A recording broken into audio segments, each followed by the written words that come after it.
hermenéutica, o sea, el periodismo hermenéutico, y cómo es del periodismo hermenéutico es el trabajo que nosotros vamos a hacer en el semillero Batallas del Silencio y cómo desde ahí podemos trabajar con el periodismo narrativo, que son dos géneros que no están contemplados dentro del género, dentro de los géneros periodísticos, pero que sí son utilizados, o sea, que sí están trabajados por estas personas. Entonces, nosotros tenemos que el género hermenéutico contempla que el contexto histórico, social y cultural.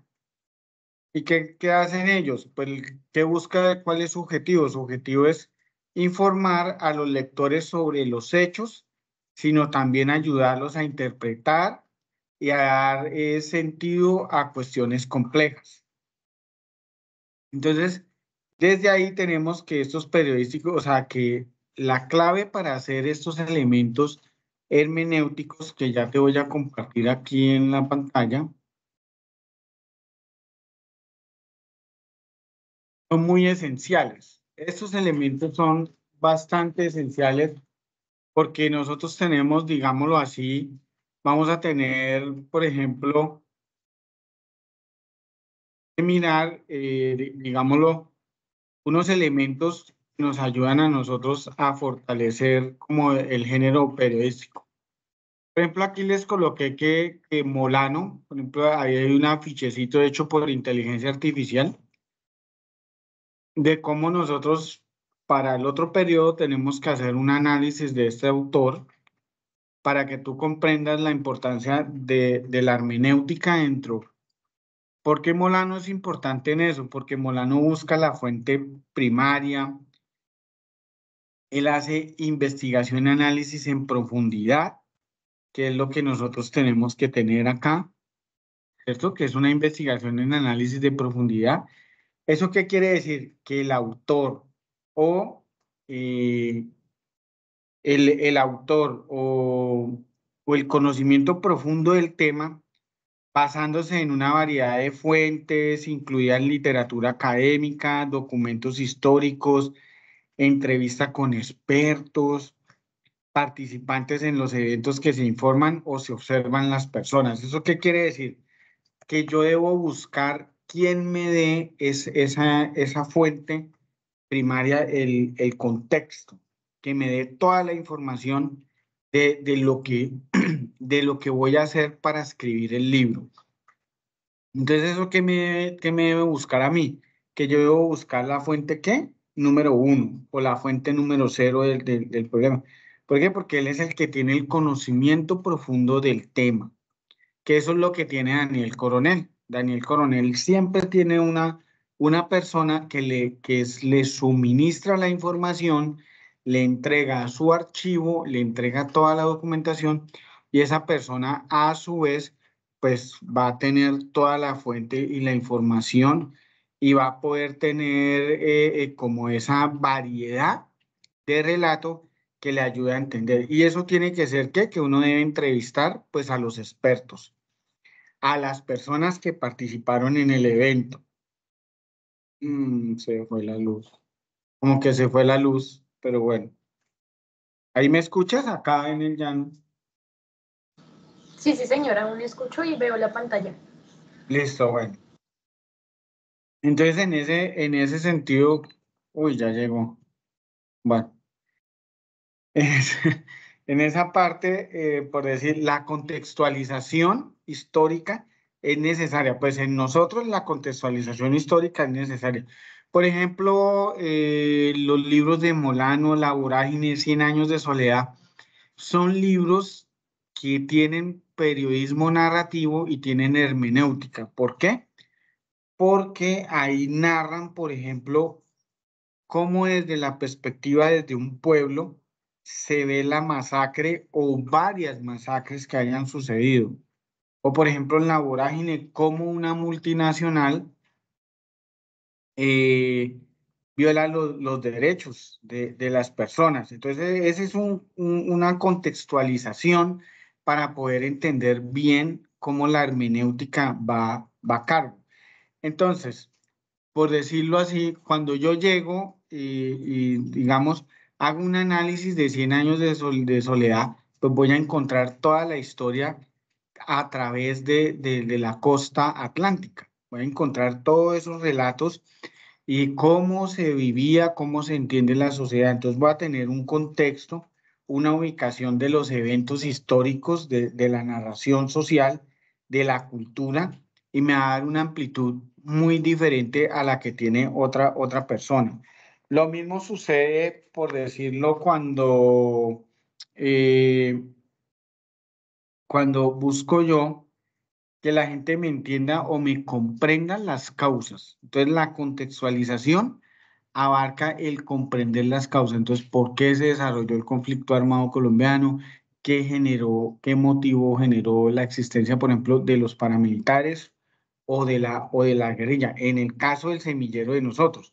Pero digamos, si lo quiere utilizar una persona, tú, por ejemplo, de aquí a futuro dices, bueno, yo quiero hacer un libro de vivencias, entonces tienes que buscar cuáles son las causas o las fuerzas subyacentes que han dado forma a la situación. Entonces, buscar por qué o cómo se generó ese motivo, ¿cierto? Y ahí viene toda esa manera de permitir que nosotros ubiquemos en eventos a las personas y les podamos dar un contexto, porque si no, no se puede dar ese contexto social o ese contexto histórico o ese contexto cultural. Pues Colombia, ¿por qué todavía no nos hemos definido? Pues porque no tenemos ese concepto cultural. O sea, nosotros no hemos podido superar que somos totalmente diferentes. Por ejemplo, en el llano tenemos nuestro típico comida, nuestro típico folclore. En Boyacá tienen su típico folclore, inclusive todos los pueblitos tienen características o elementos que son diferentes y eso nos obliga a hacer una contextualización para poder entendernos y aún no nos hemos entendido, o sea, el colombiano no se ha entendido. Análisis de fuentes. Bueno, el análisis de fuente es muy diferente. Entonces, yo te voy a leer, no te preocupes que yo te envío un Word donde van a estar todo el contenido que estamos en el taller.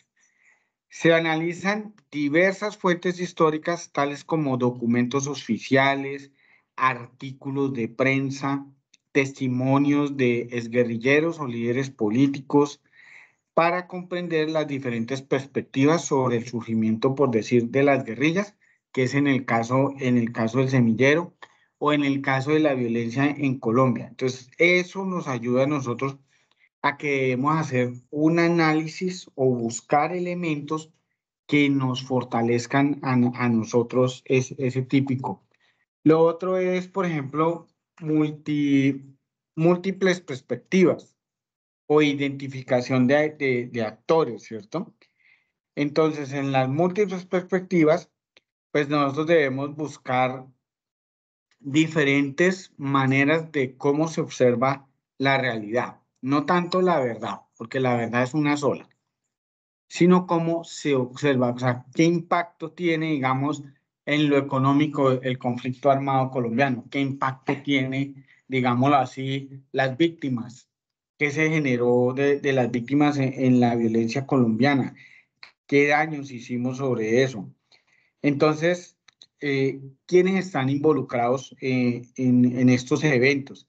Así como los expertos o los analistas. Entonces nos toca buscar expertos y analistas, pero también nos toca buscar gente del común, porque la gente del común tiene diferentes perspectivas. Por ejemplo, yo conozco un señor y él estuvo tanto tiempo trabajando en las zonas de la guerrilla como constructor de casas y le tocó irse para una zona paramilitar. En la zona paramilitar, él me comentó, tiene una perspectiva muy dura porque encontró, por ejemplo, me contó casos de que una persona le cortaron la cabeza delante de los hijos y los paramilitares se pusieron a jugar fútbol.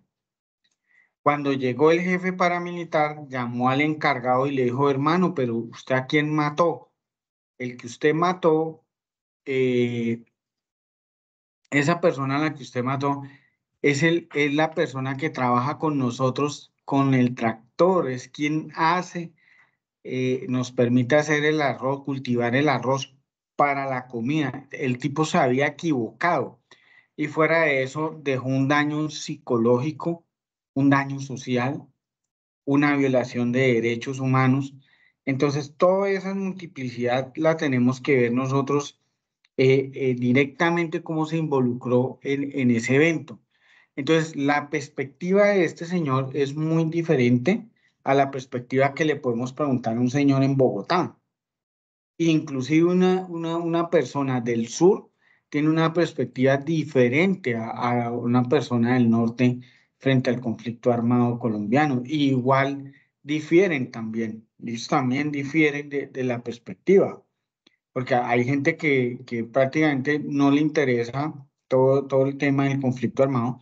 Sin embargo, ellos tienen una perspectiva de acción participativa como hay otros que no la tienen, o sea, que se les es indiferente eso. Entonces tenemos que ver toda esa multiplicidad, todas esas perspectivas, todas esas miradas para poder entender el conflicto, porque el conflicto no es una figura, sino puede ser algo existente, pero no tenemos una concepción. Por eso es tan duro en Colombia aceptar a las víctimas. Es tanto así que las víctimas las han dividido. Entonces tenemos las víctimas de las FARC o que fueron de las guerrillas izquierdistas y las víctimas que fueron de los paramilitares. Y ellos cuando se van a encontrar en las reuniones de víctimas, aún no han aceptado que víctimas es la palabra completa. O sea, los dividieron y los metieron en múltiples perspectivas.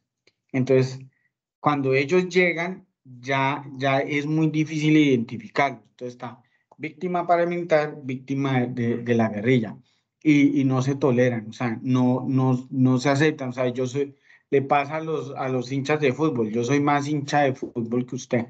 Entonces, eso genera una complicidad, ¿cierto? Identificar los actores. Entonces, se identifican los principales actores involucrados en el surgimiento del elemento que vamos a investigar. Pues nosotros tenemos, pues como vamos a hablar de conflicto armado colombiano, pues nosotros tenemos la guerrilla o tenemos cómo se fundamentan, cómo se formaron, qué los llevó a formar, por qué participan ustedes en esos movimientos. Yo he tenido entrevistas donde la persona llegó porque le mataron al papá, o sea, le mataron el papá y la mamá, y la niña quedó sola y la cuidó el capataz. Y el capataz ya quería, era como la niña fue creciendo, se fue volviendo mujer, pues el capataz ya quería tener sexo con ella. Entonces, ¿ella qué buscó? Pues ella buscó al Estado, a la policía, y el IBSF, el encargado de cuidar del Estado, simplemente lo que hizo fue entregársela otra vez al capataz. Entonces, ¿qué le tocó a ella hacer? Pues a ella le tocó irse, simplemente optó por irse. ¿Y quién la protegió? Es chistoso lo que ella dice, ¿quién la protegió en la zona? Pues ya la protegió las FARC. Entonces terminó dentro de las FARC. Yo aquí no estoy diciendo, porque hay que tener eso, porque hay múltiples perspectivas. Habrá alguien que me dirá, uy, pero este profesor está defendiendo a las FARC, ¿cierto? Pero no, dado el caso, las FARC dictaminaban y reemplazaban el Estado en sus regiones. Ellos dictaban y reemplazaban igual los paramilitares, pero de diferentes maneras. Por ejemplo, las FARC no permitían la infidelidad. Ellos, o los problemas de deudas, o problemas de talar bosques o de cazar. Eso me contaba la estudiante dentro de su relato y su contextualización. Más allá de eso, pues yo podría decirte que tocaría mirar uno qué factores son los que hay allá, o sea, qué me involucra allá para poder entender y tener eso.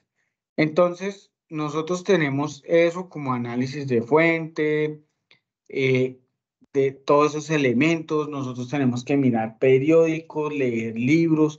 ¿Por qué vamos a hacer eso? porque en ellos nos plasman la manera como nosotros podemos hacer los artículos, que ahorita vamos a hacer el ejercicio.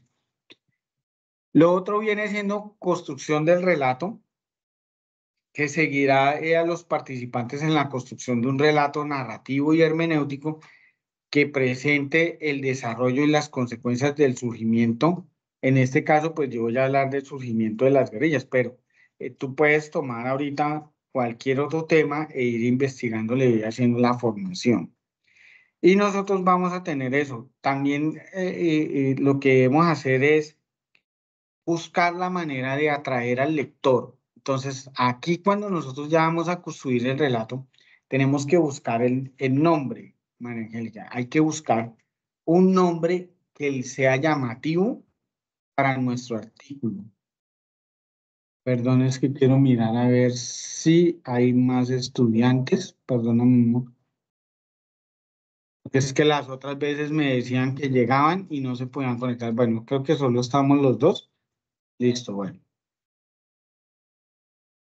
Entonces, la construcción del relato, recuerda que nosotros tenemos unos elementos que nos van a dar y la redacción del artículo o lo que llamamos nosotros la narración narrativa, que me parece muy redundante eso, pero pues que tiene esa complejidad y esa cuestión llamativa, es, por ejemplo, que nosotros brindamos como esas herramientas técnicas para crear un artículo periodístico que cumpla con los estándares de calidad y rigor informativo. Entonces, esto puede incluir el uso de descripciones vividas, anécdotas personales y citas de los participantes. Entonces, ahí van las personas que nos colaboran.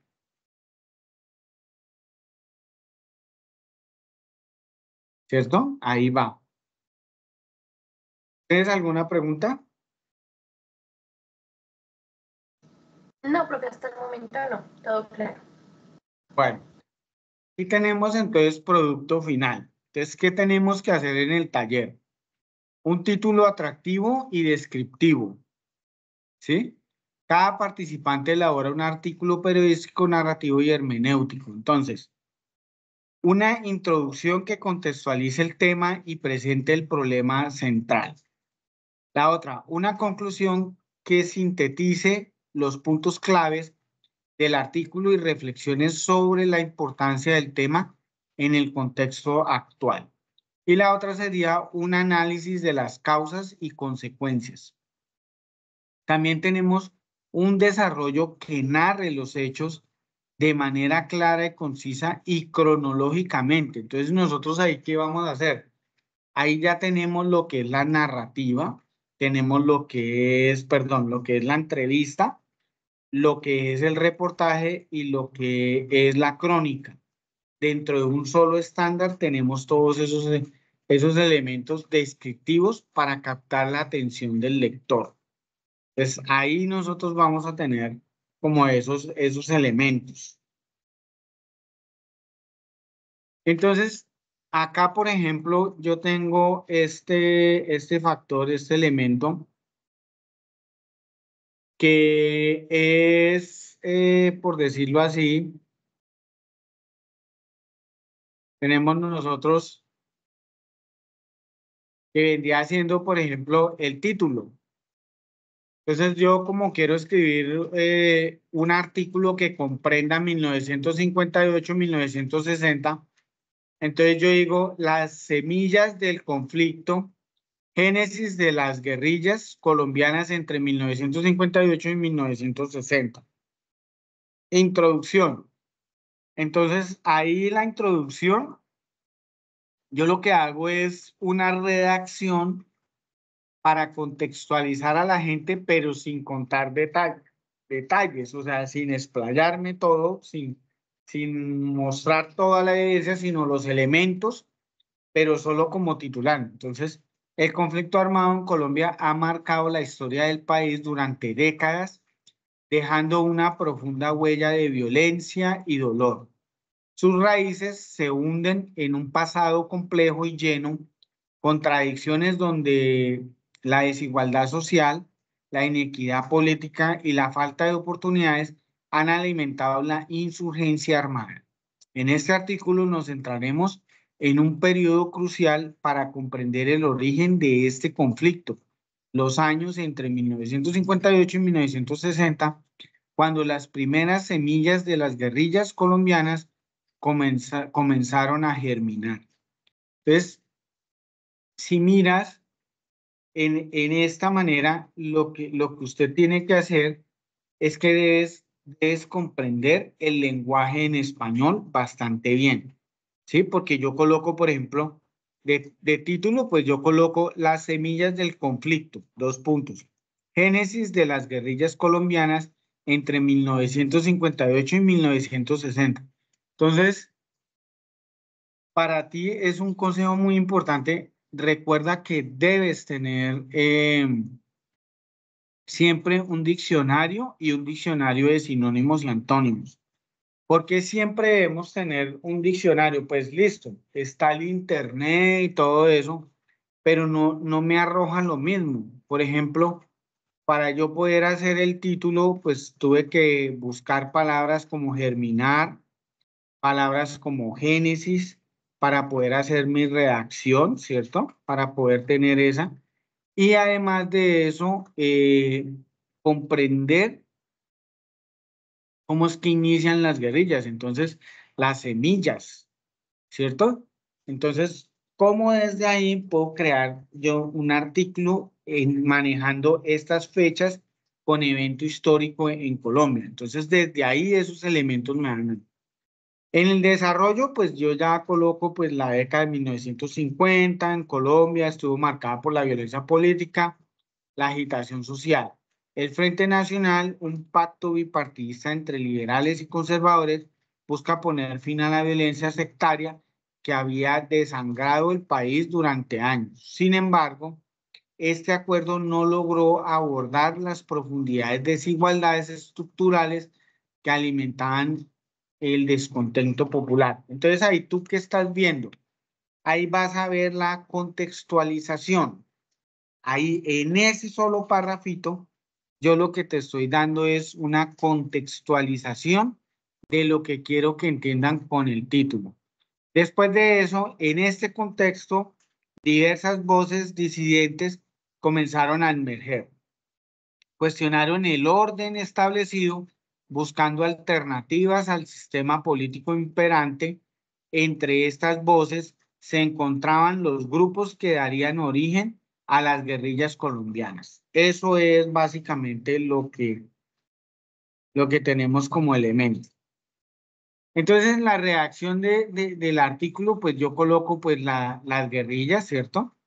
Aquí hago el paréntesis de análisis hermenéutico, ¿cierto? Entonces, en las guerrillas yo tengo que saber, motivados por la ideología de la izquierda, como el comunismo y el socialismo, estos grupos buscaron transformar la sociedad colombiana a través de la lucha armada, sugiriendo en diferentes regiones del país, cada uno con sus propias características y objetos específicos. Para comprender el surgimiento de las guerrillas, es fundamental analizar las diferentes perspectivas que existen sobre este fenómeno desde la visión oficial del Estado. O sea, tengo yo que preguntarle al Estado, ojalá pudiera hablar con alguien del Partido Conservador, del Partido Liberal, para que ellos le den a uno una contextualización desde otra mirada para poder hacer bien el artículo. Entonces, ahí logro yo tener la existencia de diversas interpretaciones que deben ser consideradas. Y lo mismo vamos en las conclusiones, el surgimiento de las guerrillas en Colombia entre 1958 y 1960 fue un evento complejo y multicasual, producto de un contexto histórico marcado por la violencia, la desigualdad y la falta de oportunidades. La comprensión de este periodo crucial es esencial para abordar las raíces del conflicto armado y buscar soluciones duraderas a la violencia que aún hoy azota el país. ¿Cierto? Ahí como vas viendo, ahí no está terminado el artículo. Ahí lo que yo estoy haciendo es ir engranando elementos que te van a ayudar a hacer la formación de estos artículos. Y acá tenemos nosotros, por ejemplo, reflexión final. Entonces, el artículo presenta y ofrece una mirada a la introducción, el surgimiento de las guerrillas colombianas entre 1958 y 1960 para profundizar este tema, y se recomienda consultar bibliografía especializada y realizar investigación que permita comprender aún mejor las complejidades de este fenómeno histórico. Entonces tenemos nosotros introducción, párrafo del cuerpo y conclusión. Y recuerde, los artículos periodísticos hermenéuticos no tratan simplemente de informar el hecho. O sea, no vamos a decir, no, en 1958 y 1960 nacieron las guerrillas por esto y esto, no. Sino que trata de como ayudar a los lectores a comprender el significado de los hechos, las implicaciones para representar y comprender pues como el futuro, ¿no? Y emplear un enfoque hermenéutico, los periodistas pueden producir informes más matizados, reveladores e impactantes. Listo, y ahí ya empezaríamos nosotros a hacer el taller de lo que tú quieras ya ir, por ejemplo, ir haciendo la redacción. Porque tú puedes escoger temas, pues claro, yo me tomé así como el atrevimiento, pues, de, de por decir, pues, poner unos resúmenes, pero ya tú lo puedes hacer desde la perspectiva que tú quieras, ¿sí? Pues la idea es que tenga que ver algo como que tenga que ver histórico, que tenga que comprender algo histórico y que tú puedas hacer la redacción. Entonces, en estos momentos ya empezamos nosotros a tener la redacción, ya puedes ir escribiendo, digamos, quieres hacer un artículo sobre qué lo quieres hacer tú, por ejemplo. Profe, primero pregunta, ¿lo hago así tipo esquema como lo estabas mostrando o como un solo cuerpo unificado? Pues bueno, ahí también ya depende lo que nosotros queramos, digamos. Si tú vas a hacer, por decir, un TikTok, ¿cierto? Un TikTok, ¿cuánto tiempo te da? Como un minuto, ¿cierto? Ujú. Minuto 30 por mucho, ¿sí? Por ahí, sí, no me equivoco. Señor. Entonces, imagínate, por mucho alcanzas a leer dos parrafitos de menos de 200 palabras. Yo creo que hasta menos. Entonces, en esas palabritas, tú lo que tienes que hacer es mostrar esos elementos. Digamos, bueno, yo lo voy a tocar desde mi tema, ¿sí? Entonces, por ejemplo, yo podría cambiar el título y ahora le voy a cambiar el título. Entonces, las raíces de la violencia, el surgimiento de las guerrillas colombianas entre 1958 y 1960. Y lo que tengo que hacer es un resumen y de ese resumen tengo que hacer una síntesis. ¿Por qué? Porque el espacio del TikTok es muy pequeño, ¿sí? Es una ráfaga que te van a dar el espacio. Entonces, ¿yo qué puedo hacer en esa ráfaga? Pues en esa ráfaga lo que yo puedo hacer es describir o contextualizar qué sucedió. Entonces, yo puedo decir que en Colombia ya teníamos unas raíces violentas y nos enfocamos en un periodo entre 1958 y 1960, cuando surgen las primeras guerrillas insurgentes en Colombia. ¿Por qué? Porque teníamos unas guerrillas que venían, guerrillas liberales. Los acuerdos de paz se incumplieron y siguieron peleando, ¿sí? Y desde ahí, entonces yo lo que haría era entonces, ¿qué tengo que hacer? Un contexto chiquito histórico, político y social de ese momento, en ese minuto tengo que comer. Entonces, ¿cómo lo puedo determinar? Yo tendría que determinarlo. Primero, tienes que investigar, o sea, hacer el análisis profundo para yo poder determinar qué características son las que hay. Entonces, yo tendría que revisar, por ejemplo, tendría que mirar qué factores generaron ese nuevo cambio del pensamiento en las guerrillas, de pasar de ser liberales a pasar a ser insurgentes, ¿sí? A pasar de ser insurgentes. ¿Qué también tendría que colocar? Pues los factores. En esa época, en 1958 y 1960, había mucha desigualdad en el país, ¿sí? Dentro de eso, la represión política, ¿cierto? Y la violencia bipartidista y la agitación rural, porque el Estado aún no cubría la parte rural. Y ahí se me acabaría el tiempo. Mira eso.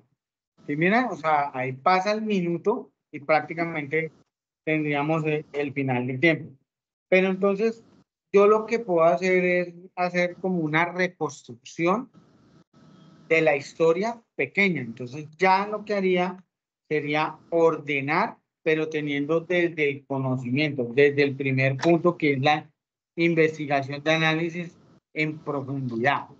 Porque si no hay esa investigación de análisis en profundidad, no podríamos desarrollar eso en un minuto. ¿No? Listo, esa es para TikTok. Digamos, te contratan para hacer un artículo periodístico desde, por decir así,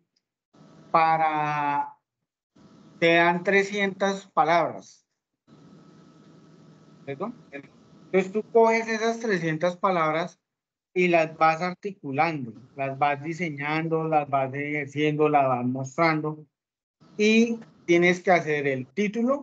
Entonces, yo ya tendría el título que es Las raíces de la violencia, dos puntos, el surgimiento de las guerrillas colombianas entre 1958 y 1960.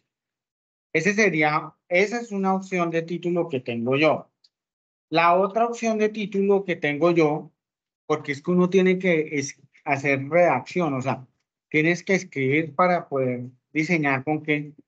La otra es, por ejemplo, digamos, si quiero hablar de la vorágine, que te colocaba el ejemplo de los 100 años de soledad, ¿cierto?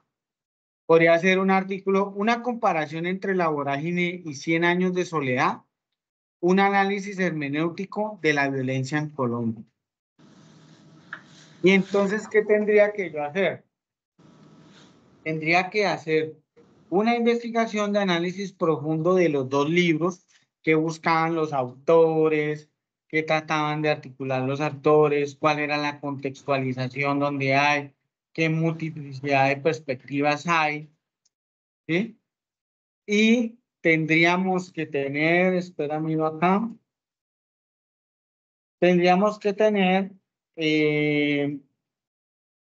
la contextualización histórica, el análisis de fuente, pero lo que más tendría que yo tener es la construcción del relato, porque estas dos, si las comparamos como obras hermenéuticas entre las dos obras literarias fundamentales de la literatura colombiana, La vorágine de José Eustacio Rivera y Los 100 años de soledad de Gabriel García Márquez, se analizan ambas obras, entonces representan la violencia colombiana en donde, en explorando las similitudes y diferencias en sus enfoques y las perspectivas que ofrecen sobre la causa y consecuencia del conflicto armado colombiano. En 100 años de soledad se ve el conflicto armado en muchas de sus etapas, porque ahí hay un personaje literario que vive todas las etapas. Desde la casa de Macondo, él vive todas las etapas de la violencia. De hecho, ellos llegan allá por violencia. Entonces, todas esas transformaciones se ven, pero cuando se unen con la vorágine. En la vorágine está la casa Arana y aquí está la United Fruit Company en 100 años de soledad. Entonces, la Casa de Arana, la explotación del caucho, y en 100 años de soledad, la United Company nos muestra cómo mataron a las personas por pedir más salario, por sus horarios laborales, por la huelga, en fin. Y en el otro no habían derechos. O sea, los indios, la Casa Arana lo que hacía era endeudar a los indios. Entonces se moría, por ejemplo, se muere tu papá, entonces tú le debías a la Casa Arana plata, dinero, y tenías que trabajar gratis y pagarme ese dinero. Es decir, imagínate, heredaban las deudas, o sea, los indígenas heredaban las deudas. Entonces, ahí ya estamos viendo una similitud. ¿En qué se diferencian? En que son etapas diferentes del capitalismo, ¿cierto?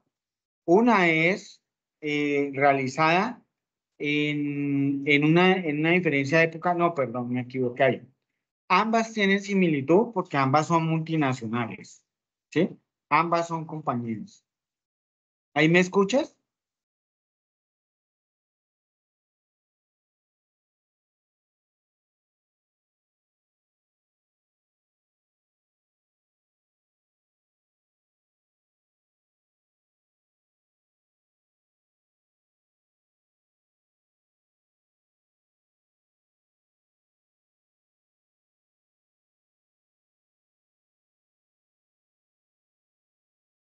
¿Ahí me escuchas, María?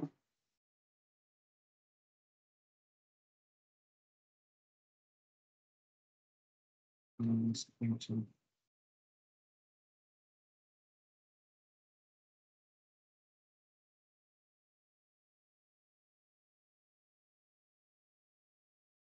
Dale. Entonces vamos teniendo esas dos similitudes. La similitud, por ejemplo, de decirlo así, me permite a mí saber que, por ejemplo, la United Company es una compañía que a raíz de ese capitalismo salvaje, pues emprende y tiene mayor dificultad. Lo mismo pasa con la Casa Arana. ¿Por qué? Porque la Casa Arana atrae y mantiene todos esos elementos, esos componentes de esclavitud, de pérdida de derechos laborales. Ahí tenemos eso. ¿En qué diferencia se hacen? Pues que la vorágine es como esa crueldad que tiene la selva, esa perspectiva diferente que nosotros tenemos de la selva, mientras que en 100 años de soledad tiene un enfoque más laboral, o sea, más de costumbrismo social representado en él.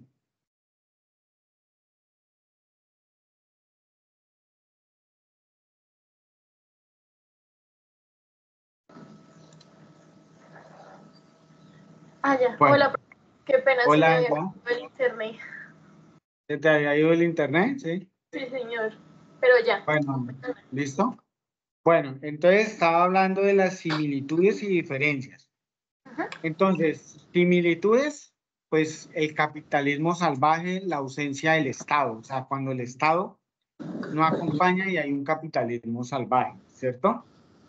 Tenemos, por decirlo aquí, por ejemplo, en diferencias de enfoque, pues Macondo es como un pueblo ya muy diferente porque es una narrativa de un pueblo, mientras que en la vorágine nosotros nos metemos por allá en la selva, ¿cierto? A recorrer todos esos lugares que aún no aparecen en el mapa y que todavía no sabíamos hasta dónde iba el territorio colombiano. Y en Macondo ya es diferente porque ya hay la ausencia del Estado, pero la ausencia del Estado por no incumplimiento, sino más bien por cumplirle a las multinacionales, más no por el cumplimiento de protección de derechos de. Y ese paralelismo literario, pues lo tenemos nosotros también. También lo podríamos ver desde los personajes. Pero entonces ya nos tocaría pues ya hablar mucho de cada uno de los libros. También podíamos comparar los estilos narrativos de Rivera y García y Gabriel García Márquez. O sea, yo podría hacer un comparativo de cómo se redacta, por ejemplo, La Vorágine y cómo se redacta Cien años de soledad. Y en eso también hay similitudes, pero también hay diferencias, ¿cierto? Porque los dos autores tienen unas diferencias técnicas para transmitir su manera de redactar. Por ejemplo, ¿qué hace que un escritor, digamos, sea diferente a otros escritores? ¿Cierto? Por ejemplo, en Marvel y en DC Comics, ya hablando cosas comerciales, pues los superhéroes de DC Comics siempre tienen, sobre todo los villanos de Batman, siempre tienen un daño psicológico justificable porque lo ha creado la sociedad, ¿cierto? En cambio, usted mira los villanos de Marvel, pues son villanos porque son villanos. El único que medio tiene peso es Thanos, pero los otros villanos no son villanos porque me dejaron parqueado, porque no hablaron conmigo, o sea, no tienen un contorno fuerte como sí lo tienen los villanos de Batman. Son villanos mentales, que tienen una decisión fuerte. Me pasó una mala experiencia, pues entonces yo ya voy a pasar de ser víctima a ser agresor. Entonces, esa diferencia, y esas diferencias se hacen ahí. En este libro también, porque habría que hacer como esa comparación de estilos narrativos, uno es más oscuro, más de informe, más de psicología, más, y el otro es más, si es un villano, pues hay que derrotarlo. Ah, trueno, ¿sí se escuchó allá? Sí. Pero, escucha. Bueno, entonces también tenemos que tener, por ejemplo, el análisis simbólico. Se analizan los símbolos utilizados en ambas obras para comprender su significado, su relación con la realidad social y política de Colombia. Por ejemplo, en La Vorágine hacen una descripción de la selva terrible, terrible porque ahí podemos identificar cómo los indígenas o cómo yo veo la selva. Pues para mí, yo veo la selva, pues a mí me encanta y todo eso, pero no sería un lugar para vivir, ni siquiera para ir a paseo. ¿Sí? ¿Por qué? Porque yo la veo muy inhóspita, todo me parece peligroso, los animales, y eso que usted en el recorrido muchas veces no los ve, pero a medida que usted va estando más tiempo y se va centrando y se va centrando, usted empieza a ver en la naturaleza, empieza a ver los animales. Entonces, eso tiene una complejidad, unos rasgos que nos da a nosotros esos matices. Para los indígenas, pues es el lugar donde está la comida, donde todo se le ofrece en la naturaleza, no hay que ser dueño de tal arbolito a tal arbolito en mi casa, porque ahí es el lugar de los dioses. Que es una perspectiva, por ejemplo, que si tú le preguntas a alguien capitalista, no la va a entender, porque el capitalismo se basa en adquirir, en tener, en apropiarse, en tener, en estar, en poseer. Mientras que ellos no, ellos es la selva, es el lugar de los dioses, no sé qué.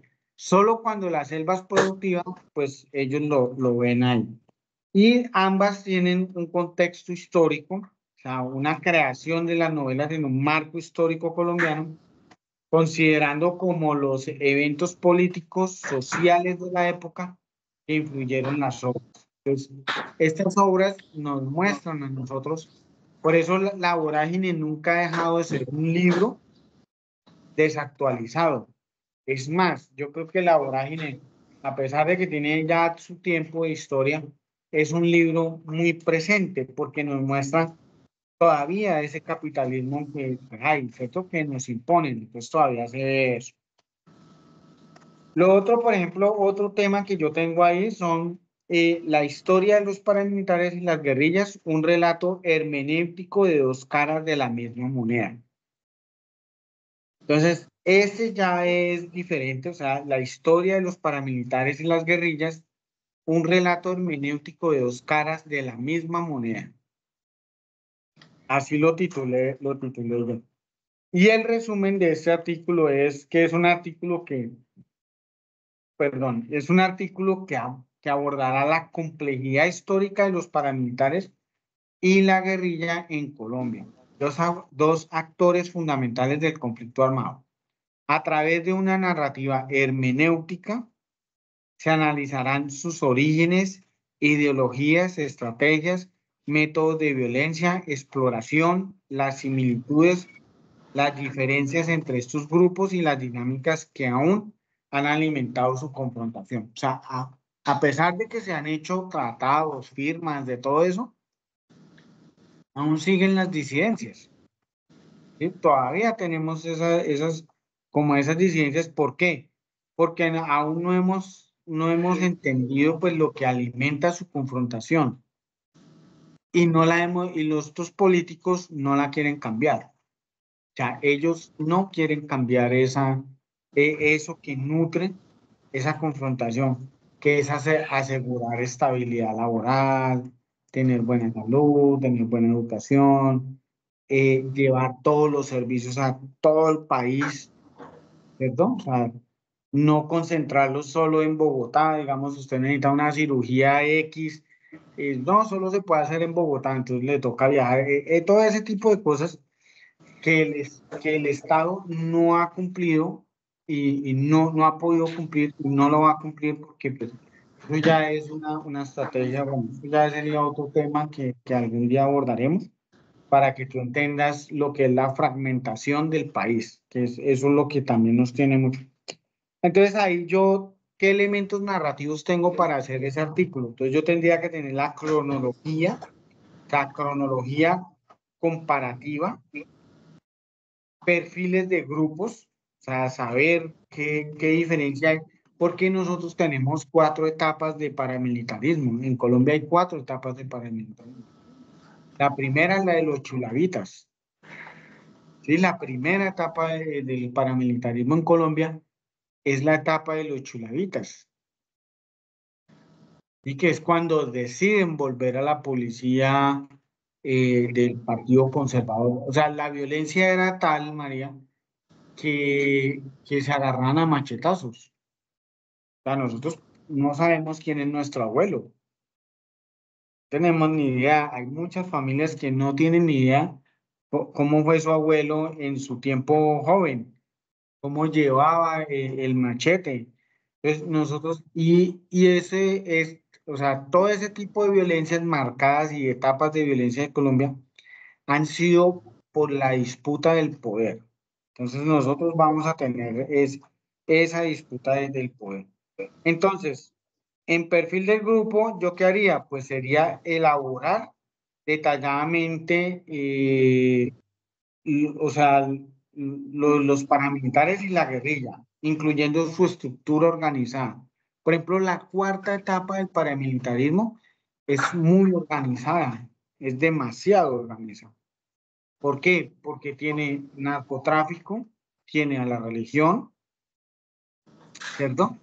Está cambiando el modelo educativo, o sea, hoy en día las personas están más interesadas por el empoderamiento de la mujer, yo no estoy diciendo que eso sea malo, sino que ha suplantado lo que en este momento debería ser que deberíamos estar hablando del posconflicto. De hecho, mira tú, yo hice 40 invitaciones y solo estás tú. ¿Sí? Entonces, mira el impacto que tiene el posconflicto en las personas. O sea, es un impacto deteriorado que a la gente ya no le interesa eso. ¿Sí? Y eso puede permitir a que vuelva y resurja, porque el, el proceso de paz de Colombia es un análisis de todos los procesos que hay en el mundo. O sea, el proceso de paz en Colombia no lo construyeron en Cuba. ¿Sí? Eso ya es el proceso de paz en Colombia se lo entrega a las Naciones Unidas a Obama y Obama se lo regala a Colombia al presidente Santos y se aplica desde ahí. Entonces nosotros no hemos podido como entender esas ideologías. Por ejemplo, todavía hay gente que dice que el M-19 es un grupo de izquierda. El M-19 nunca fue un grupo guerrillero de izquierda. De hecho, el M-19 peleó muchas veces con las FARC. Y el ELN y las FARC, que sí son guerrillas comunistas, ¿cierto? Esas guerrillas son también diferentes, porque el ELN es más de formación de, por ejemplo, de sacerdotes que son creyentes en ese lado, no son del Opus Dei, y también están los que son, digámoslo así, de universidades, o sea, el ELN también trae, mientras que las FARC es una guerrilla totalmente campesina, ellos eran convivir. Y en 1958 y toda esa época se les dio por atacarlos, a ellos los atacan. Entonces, ¿qué monstruo creamos ahí? Cuando se ataca Marquetalia, lo que creamos es un monstruo. Entonces, de pasar de exigirle como convivir, porque las FARC era una convivir, o sea, se diferencian en que protegen a la familia, o sea, ellos protegían a su familia. Cuando ya pasa lo de Marquetalia y sobreviven, pues lo que deciden es dejar a la familia y se empiezan a formar. Y ahí nos afectan otros entornos. Ahí ya yo tendría que hablar contextualización histórica. Si pilla como un artículo hermenéutico me obliga a mí a tener una contextualización histórica de esto. Y yo creo que yo escribo un artículo de estos y mucha gente se va a quedar aterrada. Habrá gente que le da rabia y habrá gente que encontrará pues como esas virtudes y esa necesidad de entender el conflicto y van a entender más el conflicto porque el periodismo narrativo y lo hermenéutico lo que permiten es eso, abrir el espectro de mente para que la gente comprenda. Entonces, el M-19, ¿de dónde nace? Pues el M-19 no nace ni de un ataque violento del Estado, sino nacen es porque las elecciones del papá de Pastrana, del expresidente Pastrana, se robó las elecciones. Entonces, si miras tres diferentes, el ELN, a pesar de que es marxista y todo eso, pero ellos tienen un componente católico, mientras que las FARC no lo tienen. Las FARC tienen un componente campesino político de proyecto que es tomarse pues el poder para no sé qué, pero ellos no iniciaron así. Ellos iniciaron fue como una convivir, como una cooperativa. Desde ahí hay tres diferencias en grupo. También hay que mirar que en esa época también nació el Quintín Lamin, entonces el derecho de los indígenas a la tierra. Entonces ya ves cuál es la pelea del conflicto en Colombia. Entonces ahí va apareciendo de los 5 fenómenos, 5 ejes, va apareciendo el primer eje, que es el eje de la tierra. ¿Se acuerda que el año pasado yo empecé con ese eje? ¿Te acuerdas que empezamos con el eje de la tierra? Ese eje es el principal del conflicto armado en Colombia. ¿Por qué? Porque hay una perspectiva sobre la tierra y hay un odio a los indígenas, porque como los indígenas no van a poner a producir la tierra, por eso, por eso el cuadro comparativo de la vorágine y 100 años de soledad. La perspectiva de la selva es muy diferente a alguien occidental, porque nosotros somos de perspectiva occidental, a de perspectiva ¿qué? De los indígenas. Dime. Nativo. Sí, del nativo. Para el nativo esa es la tierra. Yo no tengo por qué tener propiedades, pues sí, sí hace su parcela y hace sus sitios para guardar sus cosas, pero no tiene esa concepción que la que tiene una persona que le gusta tener 10 apartamentos, 20 casas y, ay, ¿por qué me va a quitar a mí eso si yo produzco, monto empresa? Pero no tiene esa perspectiva, esa concepción y eso crea un conflicto. Y eso crea maneras ideológicas de pensar. Entonces, por eso, ahí ya aparecen los métodos de reclutamiento y los de financiación. ¿Quiénes les ha ido mejor en financiación? Pues a los paramilitares, porque los paramilitares, por ejemplo, la cuarta etapa en Colombia terminan matando a Pablo Escobar. Y Pablo Escobar era dueño de casi el 90% pues, de distribución en drogas. Entonces, imagínense la cantidad de dinero que tienen los paramilitares en Colombia y ellos nunca entregaron nada. Por eso no les gustó, o sea, el Congreso por eso cambió, por eso ganó el no, por eso le hicieron una campaña durísima a que ganara el no, porque si ganaba el sí, se tenían que ver obligados a demostrar económicamente en dónde financiaron, dónde nos han ayudado. Por ejemplo, hace poquito hay un artículo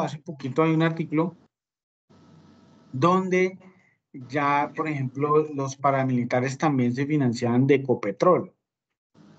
Pero era ¿por qué? ¿Por qué se financiaban los paramilitares de Ecopetrol?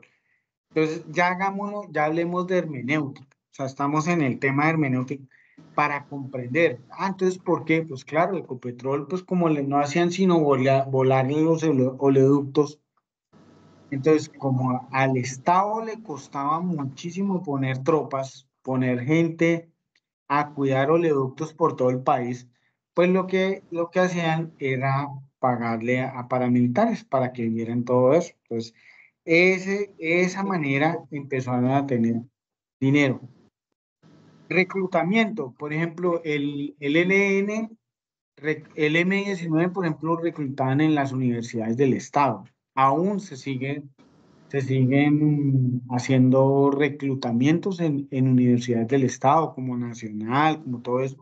¿Por qué? Porque son escenarios donde lamentablemente leer fomenta eso. O sea, la lectura, por más que tú quieras, la lectura siempre, si la haces reflexiva y la haces de análisis crítico, pues siempre te va a llevar a, a no ser como las otras personas, porque tú vas a tener ya un espectro de perspectiva más grande. ¿Sí? Ya vas a tener un análisis más grande, ya tenés un paralelismo, ya vas a tener una identificación de actores que no lo tienen las otras personas. Entonces, yo no sé si tú quieras hablar de algo, escribir sobre algo, ya que estoy yo aquí, ir haciendo redacción, lo puedes ir haciendo en Word.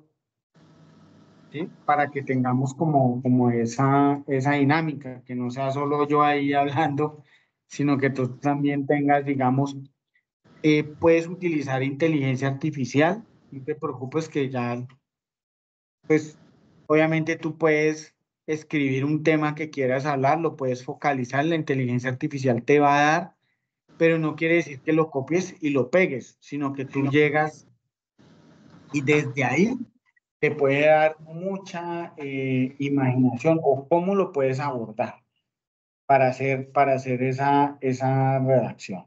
¿Listo? Entonces, bueno, dale, ¿qué quieres escribir? Si quieres abrimos el chat, vas abriendo Word para escribir tu texto, para que no te quede ahí. Yo creo que lo haría de pronto porque siempre me ha interesado el tema, es el tema de, digamos, cómo puntualmente el conflicto armado afectó a la docencia y pues tomando como punto de ejemplo aquí en Santander.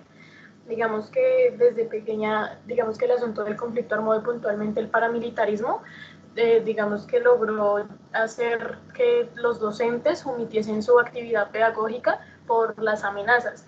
Entonces, digamos, por muchos años, eso puntualmente fue del 90 al 2016, y digamos que todos esos escenarios hicieron que lo que era el proceso formativo en las zonas rurales de Santander estuviese muy afectado. Y, por ejemplo, un lugar del que recuerdo mucho cómo era la situación, por ejemplo, en Cimitarra. Entonces, yo creo que lo haría sobre eso. Tú lo harías sobre eso. Bueno, listo. Entonces ya tenemos más o menos, ya tienes una concepción y una idea. Ya sabes qué es lo que quiere hacer. Entonces, ¿qué título le vas a poner? Ahorita lo estaba pensando y estaba en plan como educando entre balas, dos puntos, el desafío de los docentes en Santander durante el conflicto armado y el periodo de tiempo 1990 a 2016. Exacto. Bueno, aunque ahí está grandísimo. ¿Lo reduzco más? Claro, pues yo pienso que uno lo debe reducir, pero tú lo puedes, digamos, ir metiendo por etapas. O sea, digamos, lo vas haciendo como una película. O sea, vas haciendo la película número uno de tal tiempo a tal tiempo, ¿cierto? Haces la primera fase del artículo, vas escribiendo sobre, le vas dando el título, el resumen, un resumen general, pero a la vez que termine esa parte del resumen, que termine enfocándolo en el que vas a hacer de primeras, ¿cierto? Y vas cubriendo todas esas partes, vas haciendo esas partes. Ah, listo, profe. Sí, sí, sí. ¿Listo? Digamos, a esas etapas también le pondría, ¿solo las establezco por años o esas etapas también llevarían como titulaciones? Pues esas etapas las puedes llevar tú por titulaciones. Y digamos, y tú, por ejemplo, digamos, si, por decir, no lograste que te lo publicaran en algún medio de comunicación, porque también tienes que tener eh, eh, las, las editoriales, cuánto espacio, cuántas letras te dan. Entonces tú lo que puedes hacer es hacer el artículo grande, el que tú quieres hacer grande y lo vas dividiendo por etapas y lo vas subiendo por Wix. Mm, tipo página, sí. Claro, tú vas haciendo tu página. Yo, por ejemplo, yo tengo mi página, pues la del semillero, pero también tengo, por ejemplo, una página sobre música metal y ahí yo abordo todo lo que son reseñas, textos, eh, entrevistas. Entonces, eso hace que tú vayas escribiendo y yo lo escribo lo que me salga. Si yo veo que un disco me gusta muchísimo, pues yo lo expongo y hago bien larguísima la reacción. Cuando me gusta el disco, pero veo que no tengo para hacer mucha reacción, o sea, no hay tanta información, entonces pues lo hago ya más corto, ¿sí? O cuando hago una entrevista y por decir el grupo tiene como 4 o 5 discos, pues yo puedo hacer una entrevista muy larguísima porque han hecho giras, conciertos, entonces puedo hacer eso. Todavía lo que no he hecho es artículos. Pues no he hecho artículos sobre música metal y todo eso, pero sí he hecho artículos, por ejemplo, sobre esos que te estoy leyendo, sobre esos artículos sí he hecho yo. ¿Me regalas 5 segunditos? Ve escribiendo el título, voy a ir al baño. ¿Listo? Listo, profe. Entonces, espérame ahí ya.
seguir.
Hola, profe. Profe, creo que tienes el micrófono apagado.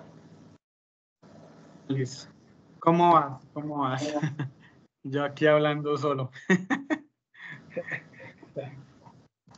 Bien, profe, ya estoy haciendo las etapas. Estaba leyendo ahorita unos informes que había hecho el Centro Nacional de Memoria Histórica sobre puntualmente lo de los grupos paramilitares y su influencia a la docencia en Santander. Y a partir de eso estaba definiendo las etapas. Ah, listo.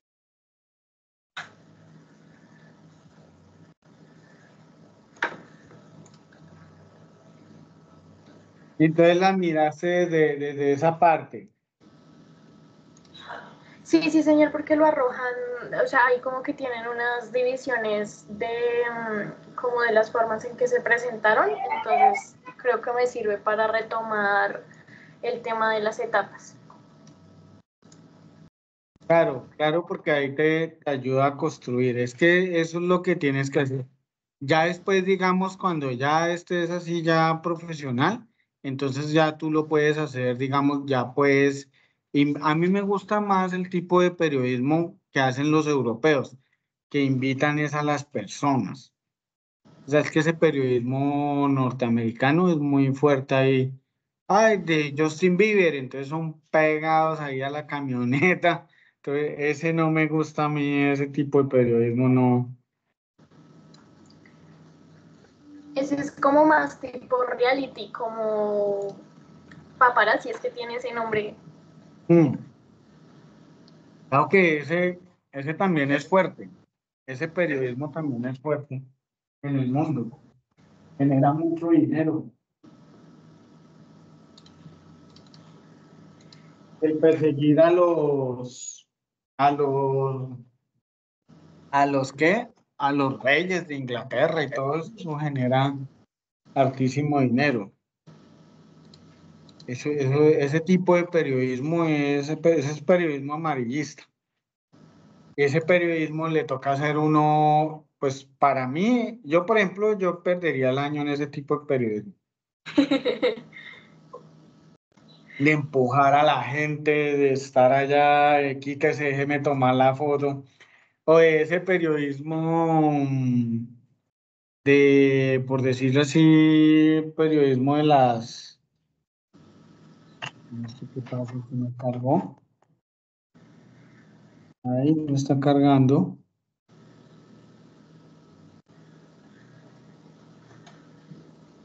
De ese periodismo, por ejemplo, corresponsales de guerra, yo creo que a mí me iría bien, pero después de la guerra, porque yo no me levantaría temprano. Ricardo, ya pasó el conflicto, ya pasó la batalla, ¿qué? ¿Qué? Ya. No, yo soy muy, yo cuando me quedo dormido, solo la alarma del celular me despierta. Uy, no, como esos de... yo he visto ahorita unos que han hecho lo de la situación ahorita con Israel y Palestina. Y, Sí, uy, es muy denso. claro, son densos porque a veces hay conflictos donde todos son enemigos. Si no está conmigo, son enemigos. Entonces eso es, el ejercicio de ellos es bastante complejo. Sí, sí he visto unos de, por ejemplo, unos que estaban haciendo como un tipo documental en un hospital y bombardearon el hospital. Y, uy, no, no, no, esos videos son muy fuertes. Sí, pero yo miro una cosa acá que no está cargando el computador.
Mm.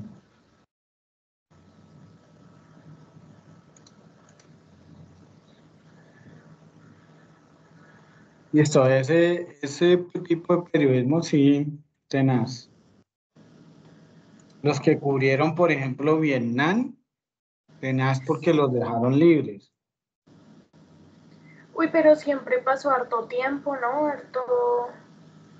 Uy, no, sí, ese son... Sí, Pero porque son ellos, necesarios. es que eso es necesario, porque eso es lo que permite que nosotros descubramos la historia. Que haya memoria. Claro. Si no, no habría eso. Entonces ahí sí viene la diferencia.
Listo, profe, establecí estas 4 etapas. Entonces las puedo leer, a ver. Como primera etapa, de 1990 al 2000.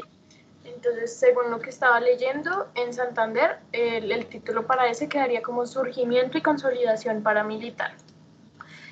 Como etapa 2, de 2001 a 2005, auge de la violencia y control social. Eso porque ahí fue cuando ya empezaron como a ver que había conformaciones de las guerrillas, entonces empezaron con ya directamente las represalias. La etapa 3, de 2006 a 2010, le puse como resistencia y represión porque fue cuando varios docentes que tenían conformaciones o alianzas con los grupos guerrilleros en tema pedagógico empezaron a formar resistencias pedagógicas en contra de las conformaciones paramilitares. Y por último, de etapa 4, dejé de 2011 a 2016, que era como el declive de algunas formas violentas que se estaban generalizando y el legado que dejó esa violencia. Dejé esas etapas. Dejaste esas etapas, listo. Ahí tienes ya entonces, pues ahí ya tienes, por decir, para construir, o sea, ahí tienes los elementos primarios para construir el bosquejo, porque siempre es difícil construir el bosquejo. Entonces ahí te tocaría, ya para futuro, para que tú tengas futuro, por ejemplo, entonces, bueno, ya tienes el título atractivo y descriptivo, ¿cierto? Te tocaría hacer, por decir, la introducción que contextualice el tema y presente la problemática central, ¿cierto? Y empezarías a hacer lo que es el desarrollo que narre los hechos de manera clara, concisa y cronológica. Porque ahí lo que tienes es un esquema. O sea, lo que tienes es un esquema. Que de ahí, de ese esquema, tú lo que puedes hacer, puedes sacar desde un TikTok o desde ir haciendo tu propio portal, de ir escribiendo, de ir haciendo redacción y lo vas subiendo a tu Wix. Vas creando un Wix, le vas colocando tu nombre y tú vas haciendo tus artículos, o sea, vas haciendo tu portafolio. ¿Eso qué llega a hacer? Cuando tú ya vas haciendo tu portafolio de escribir tus cosas, pues las vas compartiendo con los amigos. Los amigos van leyendo y van dando chulito. Van leyendo, van leyendo. Y eso cuando tú menos piensas, yo por ejemplo tengo 100.000 personas. O sea, en esa página web tengo 100.000 personas. Yo recibo $45 a cada 3 meses por Google. Porque como entran 100.000 personas, me generan a mí, eso es lo que recibo $45 de sueldo, entonces no puedo vivir de eso, pero por lo menos es algo que me entretiene y me permite a mí hacer la redacción. Entonces ya tienes eso, bueno, íbamos en la manera clara, concisa, cronológica,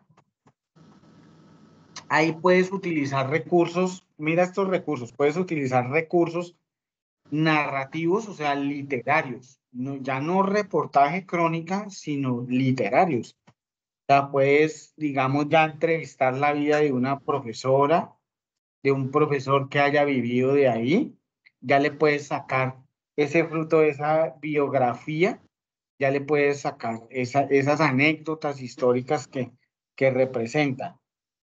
Y lo otro, por ejemplo, que sería hacer como un análisis de las causas, que haya un análisis de las causas. Entonces ya no irías a la víctima del escenario, sino irías a la persona que comprenda más el tema, que te dé unos motivos, unas causas, por qué esa consecuencia de ese sufrimiento. O sea, ¿por qué y aún así nos siguen limitando? O sea, la educación en Colombia, por ejemplo, lo que es respecto al conflicto, lo quieren tapar. O sea, hay gente que lo quiere tapar, o sea, no lo quiere que se socialice, se observe, no lo quiere. Y lo otro sería pues como una conclusión que sintetice los puntos claves del artículo y una reflexión sobre la importancia del tema en el contexto actual.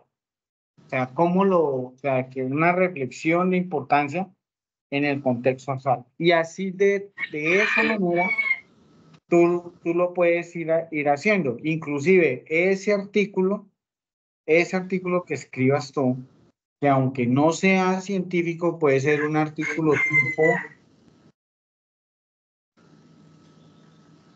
working paper. Me perdonarás ahí si lo escribí bien o no, pero lo buscamos en Google bien, porque eso no nos podemos ir sin eso.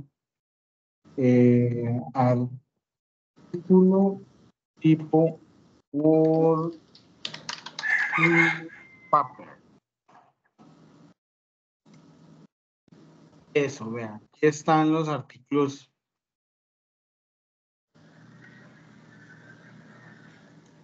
Entonces, acá te voy a pegar la definición del artículo como es que me arroja Windows, ¿no?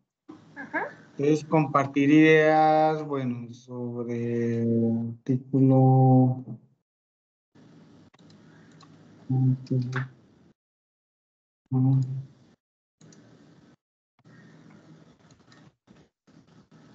Ahí estás tú escribiendo, ¿cierto?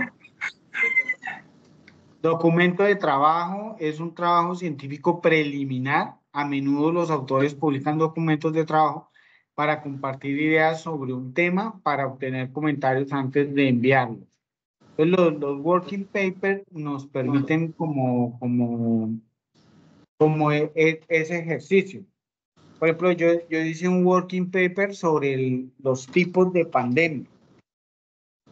Entonces, a los profesores les gustaron porque nosotros la pandemia de 1900 del 2020 ya habíamos vivido varias pandemias, o sea, la Tierra ha vivido varias pandemias, nosotros hemos vivido varias pandemias, entonces todo ese tipo de cosas hay.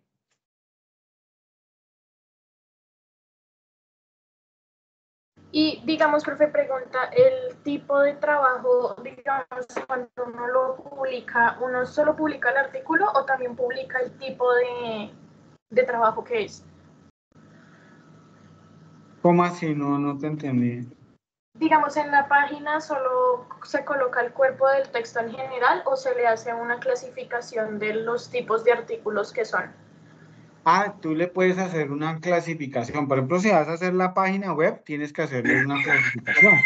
Porque, digamos, si tú quieres, por decir, tú haces tu propio periodo, tu propia página, te compraste un libro X, y usted llega y tú lo lees y dices, oiga, quiero hacer un artículo chiquito de 400 páginas o de 200, perdón, 200 palabras. Entonces, de esas 200 palabras, tú puedes hacer el artículo, ¿cierto? 200, 300 palabras. Puedes hacer una reseña, un artículo, una crónica, una crítica. Crítica es darle, decirle, no, no me gustó la autora, no me gustó lo que escribió sobre tal cosa, sin embargo, comparto esto y esto, pero creo que podía irse por esto y esto y eso. Entonces le hace es una crítica. Una reseña sí ya es diferente. Una reseña es cuando yo ya hablo bien del producto, comento de qué se trata el producto, qué trae el producto, qué lo hace que se resalte. Y una crítica ya es diferente porque crítica es, pues, la misma palabra lo dice, o sea, es encontrar las falencias o qué podía ser mejor o también resaltarlas, pero también es encontrar las falencias. Por eso cuando te dice, él es crítico de comida, es diferente a una persona que reseñe comidas. Por ejemplo, tú si estás en un pueblo y digamos, quieres tener dinero por medio de la prensa. Entonces tú vas haciendo tu página web y en esa página web colocas una parte, digamos, zonas para pasear. O si usted quiere llevar a su novio a tomar café o a su novia a tomar café. Entonces, lugares, tú vas donde la persona y le vendes el reportaje. 20, 40, 50.000 pesos, que le den, digamos, lo canjeas por algo, porque como a ti no te conocen, o sea, tú todavía no vas a tener como esa, ¿cómo se dice eso? Como ese prestigio. Por ejemplo, los que somos fans de la música, cuando tenemos página web o revistas, nos dicen fan signs, o sea, revistas hechas por empíricos, pero fanáticos, ¿sí? Esos son los fan signs. Y es en la música underground, que son revistas que son hechas por fanáticos. Ya no por un experto, o sea, no es una revista experta, no es una revista, digamos, como por decir El Tiempo, revista Cromos, como todo ese tipo de cosas que son hechas por expertos, sino nosotros tenemos ese tipo de actividades. Entonces, ¿qué otras cosas yo recomiendo? Pues recomiendo que busques material de lectura, de análisis del tema, porque para hacer redacción hay que analizar bien el tema, papar el tema. Eh, pues utilizar pues el periodismo narrativo y hermenéutico nos ayuda a nosotros a fortalecer ese tipo de prensa, de trabajo, de encontrar, de tener, pero y otra cosa que también te recomiendo mucho es que tú hay que conocer mucho el español. O sea, a diferencia de otras personas, y hay que mirarla desde el ojo de águila. Por ejemplo, ayer vino una señora y nos leyó una poesía hablando sobre la matemática, la física, la mecanocuántica, toda esa vaina, pero hizo una poesía sobre el cero, la que el cero puede ser un número mayor, pero también puede ser vacío, pero también puede ser espacio infinito, como también puede ser la nada, uy, o sea, una vaina, o sea, o sea, una poesía, hizo un análisis, pero yo quedé aterrado, o sea, yo nunca había visto que una persona cogiera de hecho yo detesto la poesía, pero esa poesía sí me gustó a mí, porque es una poesía que quién va a pensar de que un número vaya a sacar toda esa, así como también estuve con un humorista que sacó la poesía del P o algo así, que me causó muchísima risa, ese tipo de cosas. Pero también hay poesía así. Entonces tú lo que puedes hacer es como esos elementos. Yo creo que se me va a acabar la pila. No entiendo por qué no coge más batería. Estoy en 19. Ya nos quedan 2 minuticos. Entonces, María, ¿tienes preguntas? Yo voy a estar disponible en vacaciones, no podemos utilizar Teams. Entonces, no sé si podamos utilizar Zoom. Les voy a cuadrar y te envío por Zoom para que tengamos como ese canal para ir haciendo las entrevistas. Aprovechemos a hacer entrevistas para ir teniendo los personajes y yo voy buscando, porque es que tengo un señor que es camionero que quiero entrevistarlo, pero no quiere venir a la universidad. Entonces, pues yo le dije, lo que pasa es que yo quiero que me quede por Teams, porque por Teams nos queda el texto, nos queda de una vez el texto, y nos queda de una vez el video y nos queda el audio. ¿Listo? Entonces, cualquier cosa, ahí por el chat te envié las diapositivas y te envié los textos, el texto que vamos a trabajar en el taller. Y ya el resto ya tú lo puedes hacer por reacción, ya lo que quieras compartir, entonces lo puedes escribir, me puedes escribir. Listo, profe. Y digamos, Entonces, solo tenía una pregunta chiquita sobre el tema de la página y es, digamos, el tema de las referencias. Se hace al final del artículo un apartado con, digamos, esos materiales que yo compilé para, o sea, los agrego, ¿sí? Tipo sí, APA. sí, tienes que hacer siempre, inclusive inclusive, cuando sacas artículos hermenéuticos, siempre debes nombrar al final de todo el texto, tu nombre al comienzo y todo eso, pero al final debes colocar qué personas son los que escribieron los artículos de donde sacas tú la información, porque tú siempre debes dar como ese salto de profesionalismo de tener tus fuentes, para que la gente no diga, ah, no, esta niña se inventó eso. No, ya hay otras personas que investigan y saben sobre el tema. ¿Sí? Básicamente es como eso. Listo, ¿Cierto? profe. Y bueno, Bueno, muchísimas gracias bueno, por tu María, tiempo. gracias por acompañarme. Bueno, A ti, profe, por la clase. Que estés bien. bueno, chao.